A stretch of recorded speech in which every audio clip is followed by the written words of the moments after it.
What's up, and welcome to the Weightlifting Way of Life podcast. I'm your host, Ryan, here with Bailey and Dr. CJ DePalma. Today, we're going to be talking about some controversial technique in weightlifting and CrossFit and everything else. So, first thing we need to talk about today is the handstand push-up standard. I think that's a really big... It's not first on the list, you cheater. But I think it's the most topical right now, and it's going to segue into everything else. I think you meant comical. Yeah. So, CJ, I know you are so ready to talk about this. Please, let's hear your take on the new handstand push-up standard. Okay. Clarify it first for us, please. Right, so the old standard, we'll go with the old standard. So the first handstand push-up standard in CrossFit was hands within a box of 36 inches wide, 24 inches long. Which is a standard, but it's not individual.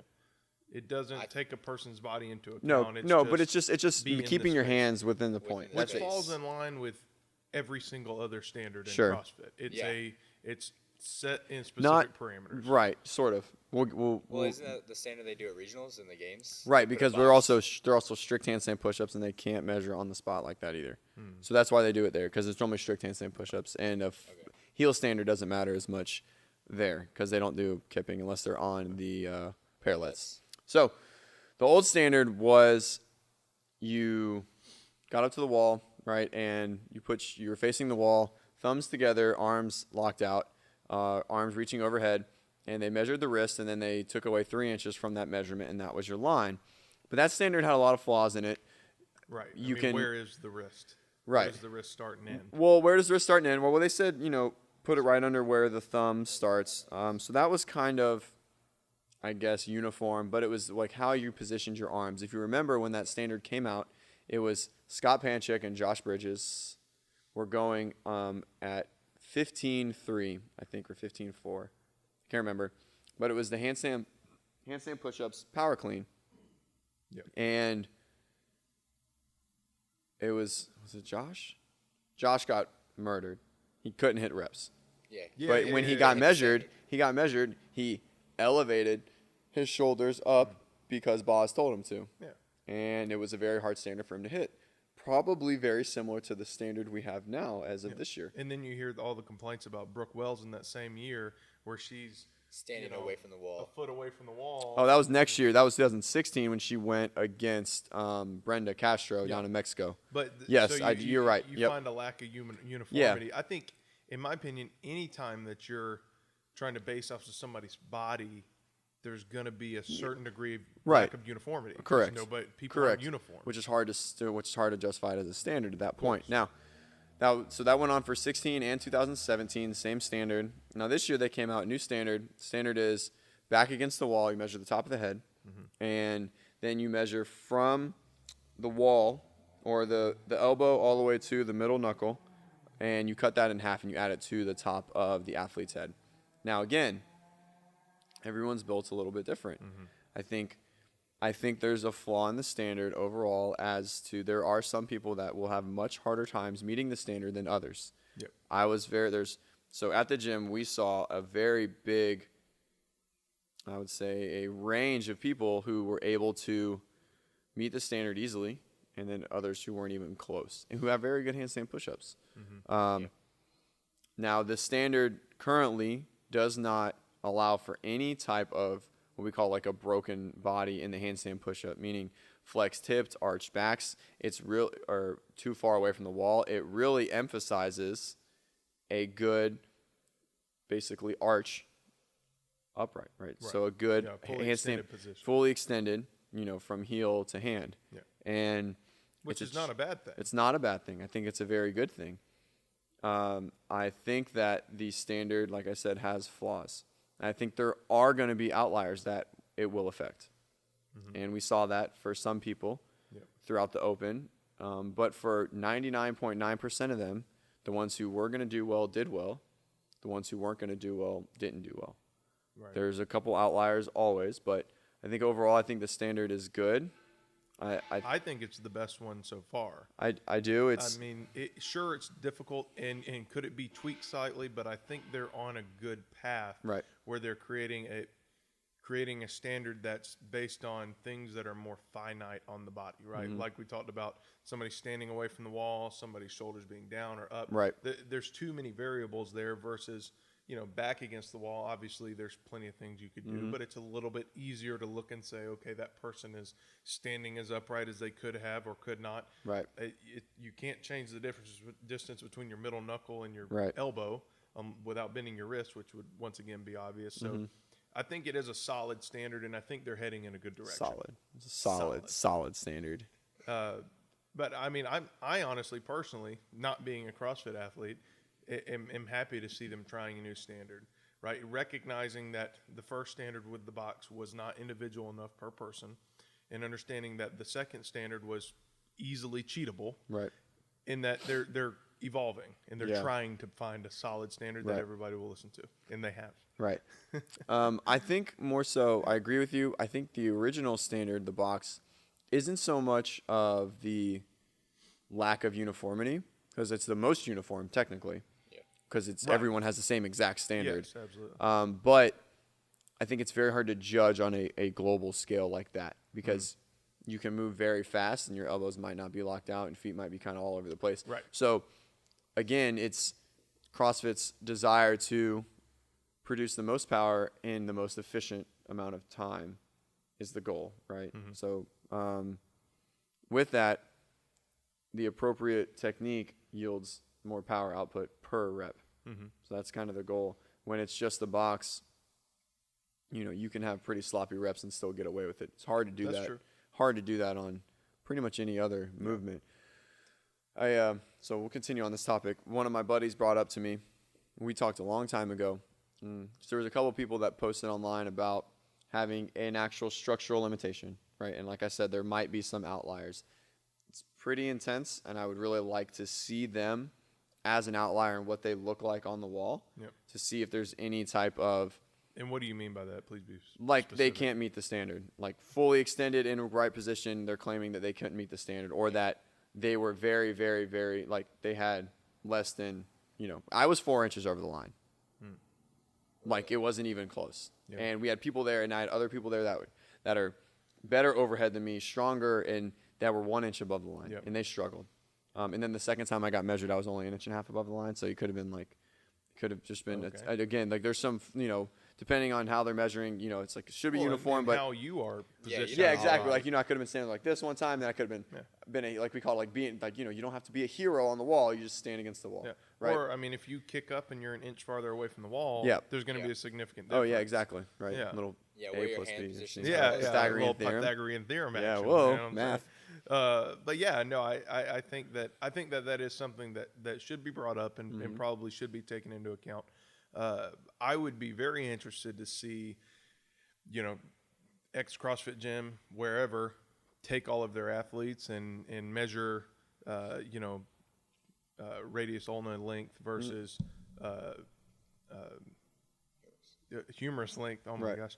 And find out what kind of ratio there is, and then look once again at who is having issues with it. I think that might be a very interesting statistic to see, and will tell us, is this a good or bad standard? Sure. Because if there is, which it's not hard to say that there probably is some kind of correlation, but if there is a heavy correlation there, it might be time to look somewhere else. Sure. Maybe we need to measure the length of the arm, Right. which would be hard because you're trying to find bony landmarks that aren't as prominent as the elbow. But You have thought about this. Huh? You have thought I about told you this. I got guns loaded. But I'm very happy with where the standard has evolved to. Honestly, I did love the box because it was the same for everybody, just like everything else in CrossFit is. But I agree with what you're saying, that you let the people that are very sloppy on the wall, they get away with it. Right. And it doesn't reward the people that are efficient. Right. And this does. If you're not efficient, you didn't get over the line, for sure. Absolutely. And I've seen videos of people on the internet, some that we may or may not have talked about, that they have the video of them trying to do the standard, and they're complaining about it, and their butts against the wall. yeah, the they're whole broken time. for sure. And it's like, Yeah. you didn't even try. Yeah. You Well, know? a lot of them have never, when you do strict, you don't have to worry. Butt can't be on the wall. So it's a different movement pattern almost completely. Right. They're strong enough. And a lot of people, a lot of very efficient handstand push-uppers in CrossFit don't have great positions. They're just great pressers, and they have efficiency in whatever their pattern is, whether it's the appropriate pattern or not. I mean, if you can push press 300 pounds and you weigh 170 pounds, right, you're probably going to be able to do a lot of handstand push-ups. Yeah, for sure. So my buddy was asking me, or we were brought up the topic the other day of like the standard and standards for other movements and how structural limitations can limit the ability for people to meet the standard in CrossFit, like locked out overhead, below depth squatting. So he brought up squatting first, and I thought about it, and I was very torn to think that if there is a true situation where someone can't get below parallel in squatting, and it's not an actual movement fault, like it's an actual structural limitation, I was trying to think what that situation would be. Are we talking like injury-wise, or they're born like, this way? Yeah, it's like a genetic, or it could be injury thing. I mean, like there's people. Oh, so you're talking about a mutation, something that is that's like limiting like their squat pattern is their hip is right above the knee. Like Camille in 2014 when she got interrupted on all the snatches, right? She was right there, but that's her depth. She's gotten to be a little bit lower, but that was where she always squatted to. I mean, we see a lot of high-level weightlifters who are just like their femur and tibia length are almost the same, right? And the bottom of their squat looks like it's parallel, or even slightly above. Yeah, like but their butt is just a couple inches off the ground. Right. Yeah. So I was trying to think of the squat, and I couldn't think of any actual structural issues that would limit someone from truly being able to get below parallel. Now, what I was thinking, I would be interested to see the ones that could not. And there's definitely times where it's like someone who's overweight, right? Something like that. There's definitely a limiter there, but they're not the ones that are probably competing at a very high level. So, no offense. Yeah, but that's just we're talking about the sport, right? Now, of course. Overhead lockout, elbow lockout. Now that's something you can have that's much more common. I would say much more common, and I believe CrossFit allows you to demonstrate, like if you're doing ring muscle ups or handstand push-ups or, overhead press or whatever, snatch, clean and jerk, that there are people that have basically you look at someone overhead, some people are hyperextended and their elbows look like they're, they're past neutral, and then others are slightly bent. Most of the time they're slightly bent because they have a mobility issue. I will agree, and like that's 99 times out of 100. Yeah. But that one, which is maybe 98 times out of 100, the two, they actually have basically a shallow fossa to where the notch of their ulna it stops. It hits a bony end and it's there. So what do we do then? How do we assess that? Right. And how do we look at it? It makes sense that there should be just like there exists in weightlifting, if you can prove to the head judge that you're unable to lock out your arms, you've proven your lockout position. Right. Yeah. And it's just different. It's weird. It's like a slippery slope, because it's claiming that there's a structural difference that doesn't let you meet what is the common standard. Yeah. And that. Well, just like we said a second ago, if this person is unable to show lockout of the arms, right? I think we can all agree that makes a lot of movements very difficult. Oh yeah. Right? It's not a competitive advantage. Right. Once again, are we in a situation where that person is very unlikely to be in that heavily competitive position? Yeah. I don't know. There's a lot of guys in weightlifting that can't lock out their arms in the snatch. Very true. Yeah, that's true. But is it because of that 1 out of 100 idea? Yeah. You know what I mean? Yeah, no, it's definitely different. But it's interesting. It's almost like, could it be considered a double standard? It's like, well, the standard is new of the handstand push-up, and so for now, it's not, right? No sport will change for one outlier. It's not supposed to. No, yeah. That's not how it's supposed to work. Yeah. Right. So, but I do like the standard. Going back, I think it's great. It didn't affect me that much, so that's why I wasn't too upset about it. That's why you're fine. I saw it affect some athletes, but the athletes adjusted and they were able to do very well with it once they learn, right? You just can't be lazy on the wall, and it challenges the athletes to do better. Yeah, I think a lot of and I'm going to say too much here, but I think a lot of the athletes that are complaining are the ones that are oftentimes, like I've already said, that aren't willing to look at themselves and say, was it me or was it the standard? Yeah, it could be. I'm sure that there are people out there that have longer radii and ulna than they do humeri, and it does make it a little bit more challenging. Okay. Yeah. So I think that does exist, and it does become a little bit more challenging. But I am happy to see the standard. Yeah, I like it. Yeah. So let's talk about another one that's very controversial in a lot of weightlifting, and I think probably Especially in CrossFit. I would say less controversial. I'd say it's more radically accepted. And embraced in CrossFit is the early arm bend and the clean or the snatch. Now, being around a lot more CrossFitters, would you say it's only the snatch or the clean and the snatch, the early arm bend? Where it's taught a lot more, or I'm sorry, annexed a lot more. So, I mean, I definitely don't agree with you on the sense that it's accepted. I think you see it a lot. I'm saying the early arm bend is annexed in CrossFit. Like they want straight arms. They want straight arms, they right? demonize Because who's I phrased it wrong. Okay, all right, gotcha. I was like, because who's the CrossFit weightlifting coach? What's his name?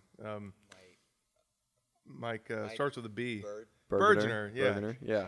So I mean, that's like his thing. You saw day one, level one, baby. Yeah. Arms bend, power ends. Oh yeah. You know what I mean? So, I mean, the basics of it is taught like that. Mm-hmm. You know, I'm generally indifferent on like what's better or worse.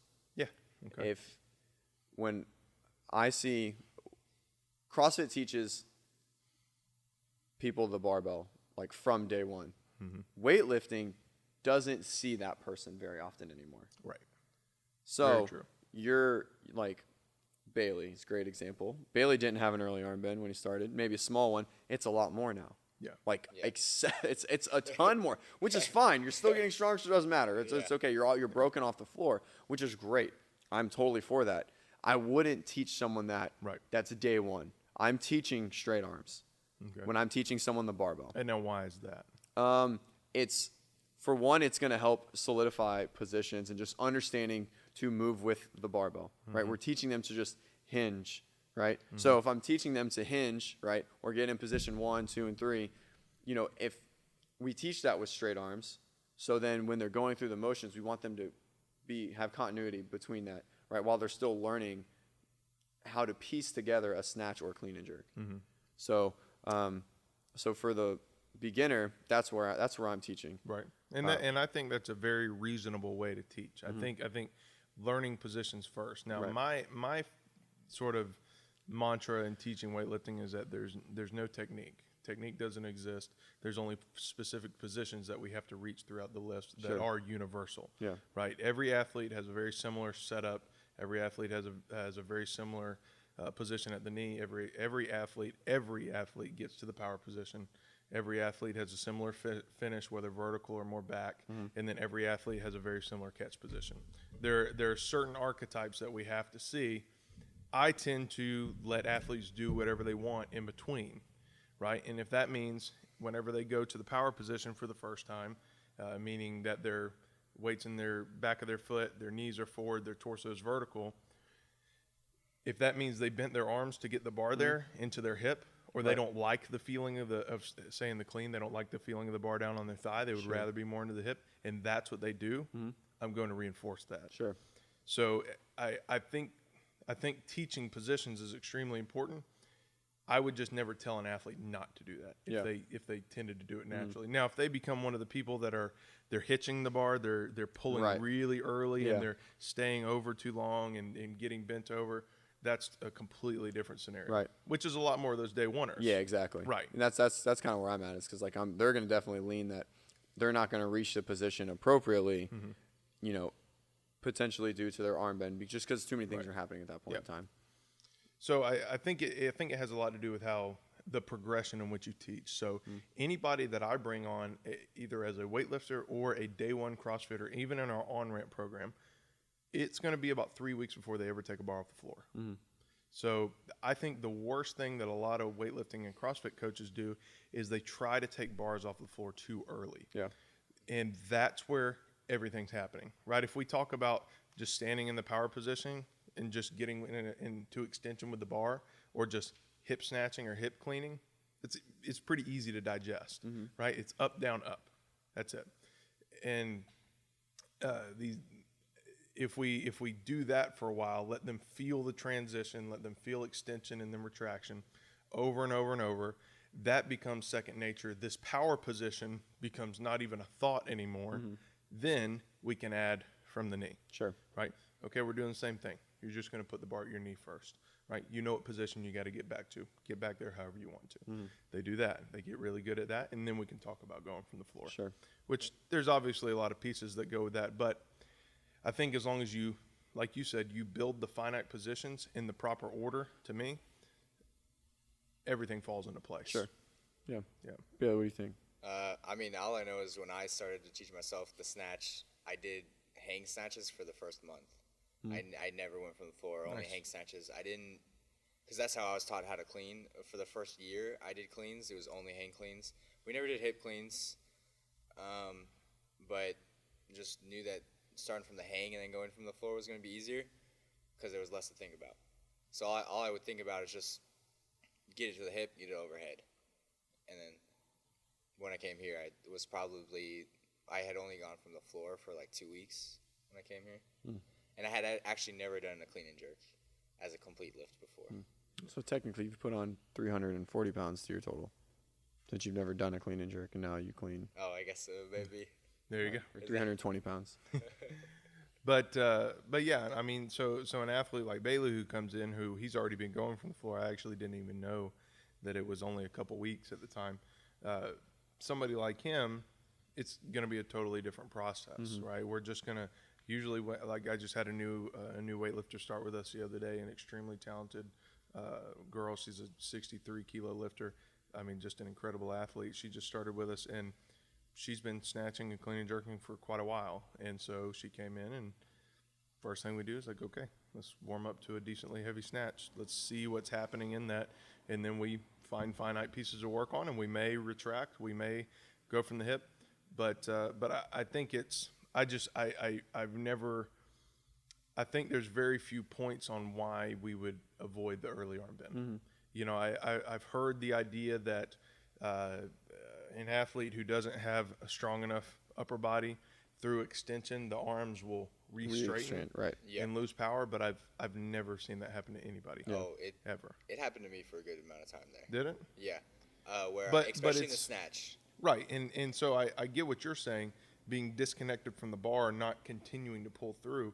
But I've always interpreted that as they're literally letting the physical force of the extension, the increase in G forces, extend their arms. Okay, so when I hurt my knee, CJ knows about this, and I started coming back Trying to from clean lifting that. 300 for the first time Yeah. and got choke slammed. Yeah, I don't want to talk about it. But when I first came back, it happened every single time in the snatch. I'd have a big arm bend into the hip, right out of the hip, lost the arm bend, and so I think there's some points there. But I think it does have to do with I just did a ton of rows. Yeah. Just a ton of rows just to strengthen that back so that as soon as I made contact, it stayed where it was. Yeah. Yeah, no, I mean, that's important too, whatever makes you feel strong in that position. Yeah, because I've tried to keep my arms straight. Just in the snatch, in the clean, I can't do it. But it just doesn't feel good. It doesn't feel right. And as I said before we got on the podcast, anybody who disagrees, I dare you to please go on the Hook Grip YouTube channel and try and find five weightlifters at the World Championships that keep their arms straight through the whole lift. Right. You're gonna be there for a while. Yeah. So that's a great one. Let's talk about toe position in the squat. I'm sure you got plenty of stuff to say about this. This is straight up old school, like 2013 K-Star stuff right here. Toes. 2013? Like, I mean, people still preach it. Oh It's- yeah. it's like, Well, I mean, yeah, it's- but I'm just thinking when the book and stuff came out or whenever he was. Yeah. But anyway, K-Star was huge about the feet parallel. Yeah. I was huge about it too. I mean, Yeah. I was K-Stars like, I'm still huge about it. yeah. Really? Yeah. So let's hear your take. So, I think, again, most of the way that we teach people are based on their experience level. If someone has never squatted, then my goal is to put their toes straight. When they squat 10,000 times, I say 10,000, it sounds cool. Doesn't mean anything. When they squat a lot, 6 months, 9 months. They've been doing it a long time. As long as there's no pain, right? We can then start to play with, okay, maybe they can't, if they're still struggling to get their toes straight. They're doing all their devil's word mobility. They're doing all of their. You used that earlier, and I almost called you out on it, probably. but I didn't. Overhead. Yeah, handstand overhead, push-up. and you paused and you said mobility. Yeah, it always hurts coming out of my mouth. It's just it's like mobility. All right, so when I'm teaching someone to squat or I'm going through a rehab session with someone, I put their feet straight, no matter what, solely because what you did with Shane, and it helped him tremendously. Right, it helped him a ton. And a lot of people, let's go from the beginner. So it's just like a lot of different things. So the beginner is coming in, trying to learn how to squat. They need to try and squat with their feet straight for an amount of time until they're really comfortable squatting. And if their feet still spin out, okay, as long as their knee position is appropriate to their foot, I don't care where they squat. I agree. The very first thing we do with any our intro session that we do, the very first thing we ever do with anybody is we do a pole supported squat. Right. Yeah. And 100%. it starts with feet parallel. Yep. If they just can't get into a squat, we'll take the feet a little bit wider. If that's still not helping, then we'll let the feet turn out with good knee relation. Right. I don't know what you like to see. I like to see more knee over pinky toe. Yeah, I would say fourth toe. Fourth toe? No, Okay. always say fourth toe. Yeah, no, that doesn't work. It's got to be pinky it's definitely toe. not pinky toe. I have the higher degree. It's fourth toe. That's how it works. But yeah, I mean, and coming from somebody who gets to see a lot of young athletes, especially high school athletes, it's an overwhelming majority of people just can't do that, especially kids who are high school kids really, really struggle to get in that toe forward position. And Bailey can attest to, being a high school strength coach, it's very few kids can find that position, but it's odd that, and it kind of goes against a lot of things I've ever thought, but a lot of older people can. Yeah, I think it's just maturity in the movement. Like, I squatted very different from what I squat now, and just trying to figure out where you feel comfortable. Right. And I watch a lot of high school athletes. They never look comfortable in a squat.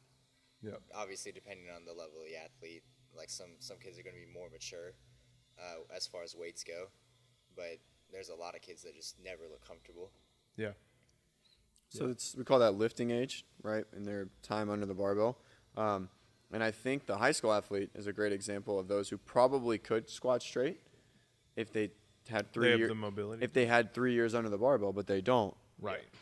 3 years of true guidance, right, and working at wanting to squat straight. Mm-hmm. If you're not in any pain, I'm not going to take anyone away. But when I see someone in a CrossFit gym, normally they don't have a true big athletic background. It's just not my average CrossFitter doesn't. Right. Yeah. Not now. Right. So for the most part, again, I'm teaching foot straight, but I'm allowing for a deviation based on the ability for them to accomplish the movement for the day to get a good training effort in. Mm-hmm. Now, when do I say it's 100% okay for someone to start turning their feet out? When they can say that, I understand the barbell, and that's a really relative term to say I understand the barbell, but they're comfortable squatting. I watch them squat, and it's like, okay, well, this isn't a bad thing, but we're looking at it, their feet are out, but their knees are caved in a little bit, okay? Now, I don't demonize any movement. I don't think it's very fair, because there's plenty of people that squat a lot of weight that have collapsed knees, etc., or whatever. Yep. Now, I'm not promoting that by any means, but for your layperson, if we can get a good knee relation over the foot, regardless of where the foot is, right, barring more than 60 degrees turned out, obviously, something in that 0 to 45 degree range, some maybe even a little bit wider. Extremely tall athletes might have extremely wide stance, but if they can get the knee relation well, a good ankle position, then I think it's fine. For the high school athlete, most high school athletes that are in the weight room are what? Some form of football. Right, yeah. Or Athletics, jumping or agility athletes. Mm-hmm. So what does that mean? That's where they live. They live in a wound up state. Yep. And they've never been taught how to be in the bottom of a squat, right? Again, if you don't use it, you lose it. All babies can squat well. It just goes away. It's not that they can't do it. That's a whole other conversation. Yeah. So it just kind of goes away. Now, if they really worked on it and they, did 5-minute squat tests every day and they sat it would come back probably relatively fast if they wanted it to. Yeah. As it does. We work with our guys Yeah. quite a bit and see it come back rather quickly for guys that, you know, couldn't even squat down and touch a bench. Yeah, exactly. You know, to where Right. they're squatting decent depth. And, Yeah. you know, and it just a lot of times you see it come so quick, it looks like they're just like trying not to squat. And Right. then it's like, okay, I'm going to squat now. Yeah. You Yeah, know. just like that, you know, neurological adaptation. Now, go ahead. One thing I base a lot of whenever I'm working with an athlete on their squat is I very similar to what you're saying. I'll base it on goals. So the first, anytime I ever get a question on how deep should I squat, right, or where should my feet be in the squat, is what's your goal, right? If it's general fitness, we should start with toes straight, right? We should start with toes straight, knees out, vertical torso, stable midline, all that great 2013 vintage K-Star stuff, all right? So if it's somebody like Bailey who comes in, right, as a weightlifter and he wants to be a high-level weightlifter and we're having this conversation, it's a totally different conversation. It's you need to squat as deep as you can every time, and we need to try and simulate the positions you're getting into with the barbell in your hands. Right. So I think that's a big thing that has to be taken into account when we're talking about toe position or whatever in the squat is what are you trying to get out of it? Yeah. You know. Yeah, I think so. I think that's a good assessment.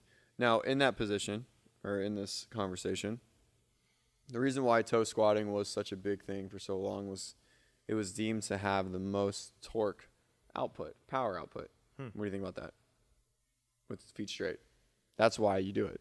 That's why it was claimed that we should do it. Right, yeah. K-Star always talked about torque in the foot and like torque in what way? Vertically? I'm just saying what was said. That's just the buzzword. So I really don't know how to process that. I mean, I think it sounds good when you're kind of dropping it in a rant of why this should be happening. Right. And It's just like a little catch, kind of like distal proximal stability for distal mobility. Really cool sayings that don't have a lot of meaning behind it. I'll take your word for it. Yeah. But yeah, I mean, I think that I think it's a buzzword. I think that, you know, we can talk about torque if we're going to say we're torquing your knees out. I mean, the word doesn't even really apply to there, but I think it's not hard to imagine that we're going to be able to, by driving the knees out, keep the glutes a little bit tighter and hopefully keep you more upright. Sure. I don't think that's a hard bridge to gap, you know? Yeah. So on that topic, let's talk about the valgus twitch. For a lot of high level weightlifters. A lot. I wouldn't say I'm a high level, but I have it, right? Sure. I mean, I don't know very many weightlifters that don't have it. And I saw a very respected squat person post something about this recently, and it took everything in my power to not A very respected squat person.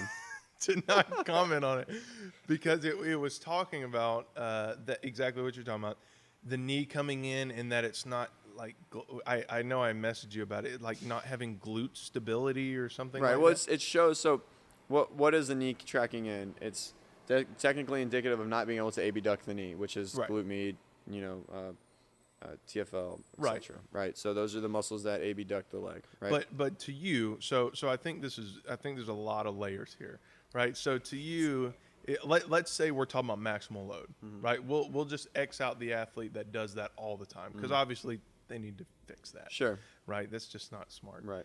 So let's say we're talking about maximal load. Is this a lack of strength in the glute med and the external rotators of the hip to be able to keep the knee in that outward position? Yeah. Or is it a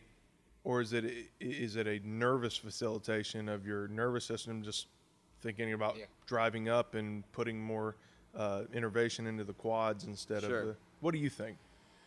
So there's a couple things to look at here. I like to look at powerlifting first. Okay. Because they don't do it. Right. They squat Not the most. common, yeah. And they squat the most. So, Arguably. Yeah, I mean, What they is the squat if it's What not ass to grass? anyways, Go they ahead. squat the most. Yes, very true, very true. Their ability to remain tension through the whole lift is different than a weightlifter's ability, because the weightlifter doesn't remain tension through the whole lift. It's Right. only through the concentric portion. There's no tension on the eccentric, right? No tension coming down. Not nearly as much, Very, no. very little, or they're just dropping to the bottom and getting chokeslammed.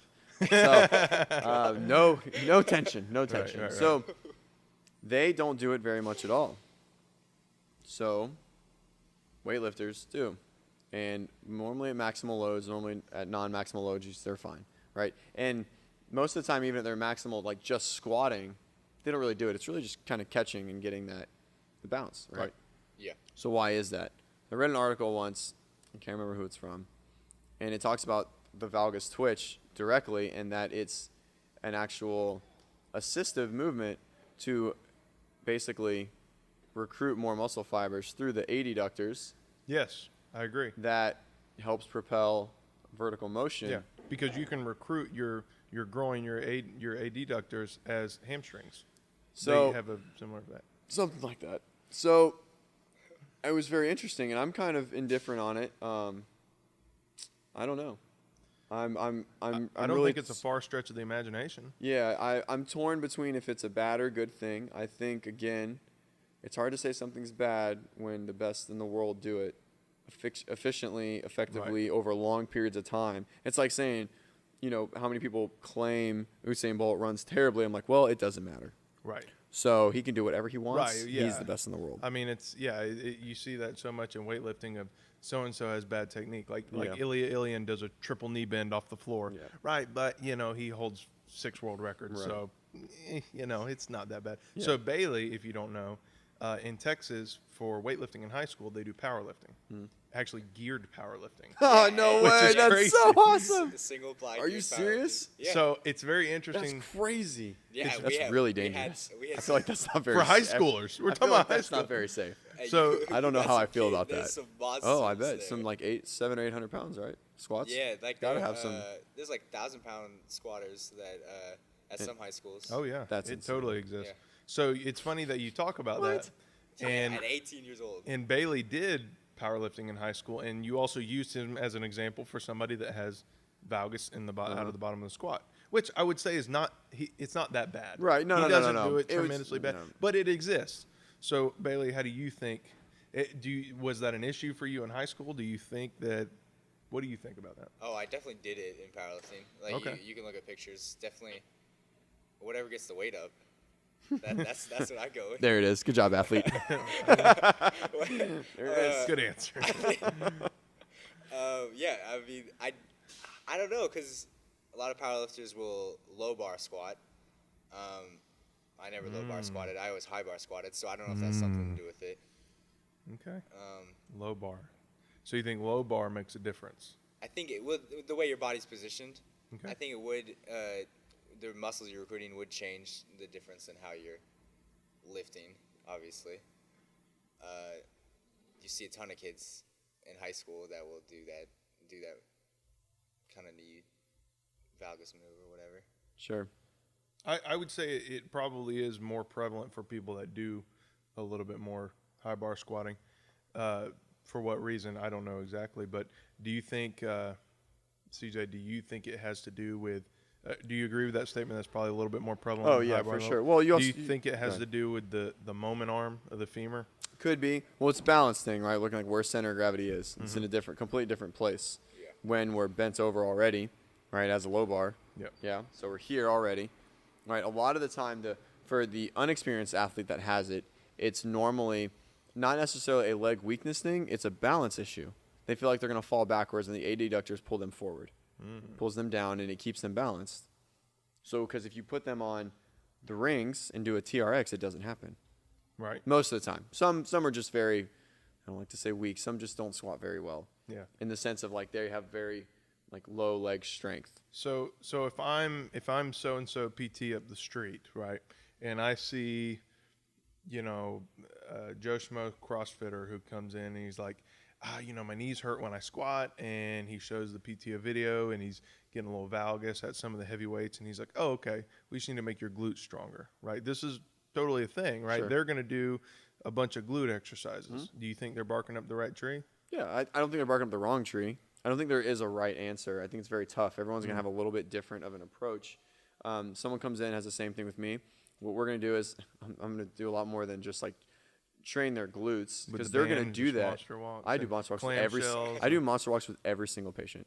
Yeah. Every single I don't patient. think we ever did it. Huh? I don't think we ever did it. No, we put a band. Oh, I didn't have the bands then. I have like 1,000 of those bands now. I give them to everyone because I think no one moves. present. No one moves in the frontal plane.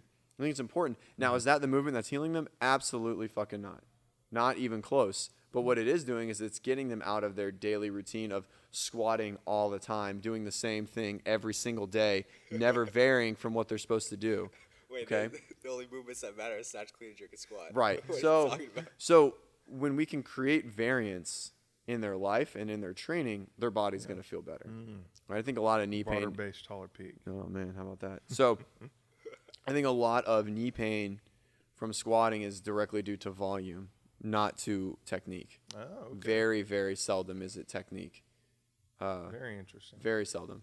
Especially, now, okay, maybe not very seldom, but for the majority of the people I see, where somebody comes in like, I got knee pain, I'm like, when we squat, we can literally squat one way and I can have them squat another way and their knee pain will go away. Well, like Shane, who we mentioned Right. earlier, Shane's when a you great saw example. him, it Yeah. was technique. He was something that he was doing at the bottom of his squat was irritating his back. And I look at it and I'm so hard pressed to say it was directly technique, more so of just mindset and where he tricked was. him into feeling better. We can put bands around people's knees that have patellar tendinopathy, and they can squat once, and they put the band around their knee and squat the exact same way, and they can have no pain because we can trick the nervous system. Right. And now, if we can just like the isometrics that you talk about all the time. Right. So, and that's for analgesic effects and things like that, and to reduce pain. And we're not 100% sure why it works. Noxious inhibitory or just like altering primary focus, etc. But for the most part, if we can get someone out of the pattern that hurts them and let them move in a similar pattern, then normally their pain goes away relatively easy, and then we can allow them to go back into their pattern over a broad time. Right. Because we can let their body calm down, right? Nervous system, down regulation, etc. So I don't think it's bad to attack the glutes. Everyone gets better in PT because of time. Regression from the mean. Bailey. Regression from the mean. A lot of research doesn't compare to natural history, meaning you can have all these double blinds and of all these interventions, but there's no one that has knee pain and doesn't do anything, or just goes about it, and then 6 weeks later they're pain-free, which it happens, Right. regardless of what your treatment was. So, so is that the right course of action? I don't know. Maybe. Yeah. For some people it might be. Others it might not be. If they think they're going to get better, they're probably going to get better regardless of what you do. So with all that being said, you see the average CrossFitter come in and they're letting their knees cave in on their squats. Still need to get the knees out. Yeah, I'm still going to work. Huh? Why? Well, I think it depends. Again, it depends on the athlete that I'm looking. I see a lot of athletes that have that, and I see athletes that don't. And I know them well enough, and I've watched them in a training situation to see if it's a fault or just their normality. Well, let me ask you this then, and I'm playing purely devil's Sure. advocate right now. When the knees are all the way in that valgus position, is it dangerous? Would you call that a dangerous position? I think there's no dangerous positions until we're under a certain amount of load. Maximal load. Oh, yes. If you're untrained in that position, Okay. if you've never trained that before, then yes. So if I squat 300 kilos, but that's always how I've always squatted. Yeah, then you're fine. That's what you I'm do, fine. right? I mean, there's people that deadlift 1,000 pounds with their back turned over, like Right. candy cane. Yeah. So That's an interesting concept. So the untrained athlete who's squatting maximal load, or maybe not untrained in that fault. Right. Okay. So the athlete that say only, a man that only squats 200 pounds and he, has not been weightlifting for very long at all. And he's getting into that heavily valgus position at a maximal load that he doesn't usually do. What is he at danger of? Oh man, I don't know. That's not very fair. I'm trying to get you anatomical here. I don't like that question. I mean, obviously we have because this is the root of it, right? This is why we should not do that, and that's what I've never really understood. I have a lot of speculations. Yeah. And of course I teach knees out just like everybody else. Right. And obviously it teaches a better bottom position. There's no argument there if you can get your knees out more.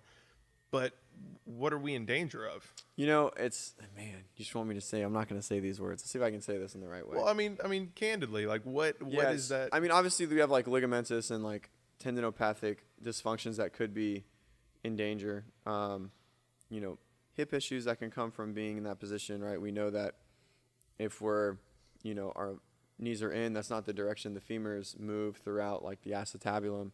They move more of like a diagonal angle. Moving straight forward, you could create some like limitation in range of motion there. You know, balance is good. It's not like the end all be all. So we want to have that like structured knee position. But if we are caving in, right, we have like the MCL and PCL, ACL, medial meniscus, lateral meniscus is getting compressed, medial meniscus is getting stretched. You know, those are potential dangers, I guess. But again, these are drastic situations, and we're just squatting. You know, it's a lot of those issues don't happen from like controlled squatting. They happen from jumping, and they happen from like landing poorly, etc. And that would be my argument, is that the biggest issue here is if you're going to be getting a valgus position under a load on the back squat, even a near maximal load, I would bet a lot of money that if I put you on top of a 24-inch box and told you to land, you would do that at the bottom of it. Right. Now, again, for 95% of the people out there, I'm fixing that. Right.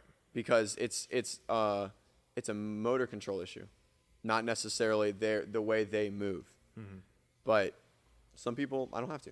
But the majority of people I am, because of the style of athlete, patient, client, whatever that I see. Yeah. And for pretty much anyone that you see, you know, I mean, like someone who's trained in high-level athletics that sees the more of the high-level athlete, you're going to see that more as a common adaptation. It's not a fault. It's an adaptation. It could be a fault, but there's quite a few high-level football players that when they do a broad jump, their knees click before they leap. Because that's where they develop power. Right. And then at that level, if that athlete's without pain, right, you don't need to touch it's hard. it. It's hard pressed. Now, again, that's a very hard topic, because if you do fix it, do they create more power or do they create less power? Right. I think it's all in moderate load over time, right? When they're doing just their daily stuff, no, we know they shouldn't be here just hanging out, you know, doing lightweight squats or like simple box jumps, things like that, right? Because we know balance is, you know, mid-point between range of motion, like this mid-range, is always your strongest. Right. We know that through biomechanics, right, of force development. Every person is going to have their own faults to create more power. Usain Bolt's a great example. He pretty much crosses his legs when he sprints out of the blocks. Yeah. They literally cross across each other. Like Which they go like biomechanics would tell you is extremely the worst thing. Yeah, well, people are like, we can make him faster. I'm like, no, you can't. No. Not a chance. Right, and so that's my same point with the you know, say NFL combine athlete who's doing the broad jump and he's becoming very valgus in the jump. There's nothing that guarantees that if you fix that, he's going to produce more power. Correct. Just like you saying, if we made him in a better position in the sprint, nothing says that. Right. He would probably actually run slower. I'd probably put more money on the fact. I would be willing to bet, yeah. He would run slower. Somebody at that level, he's probably adapted to exactly what his body wants to do. Right.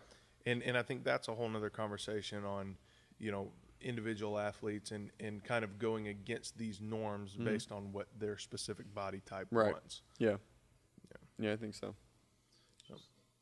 All right. So if there's anything else to talk about, I think that's good. CJ, if you'll close us out. Yep. So, guys, this is the Weightlifting Way of Life podcast. I challenge you all to say that 5 times fast. I tried. It was tough. And this was the episode on controversial techniques, basically just movement in general. And we're still just an athlete, a coach, and a physio, talking nonsense, claiming that we know a lot of things, and hopefully getting some viewers. So, to our one viewer, thanks for watching, and can't wait to see you next episode. Peace. See ya.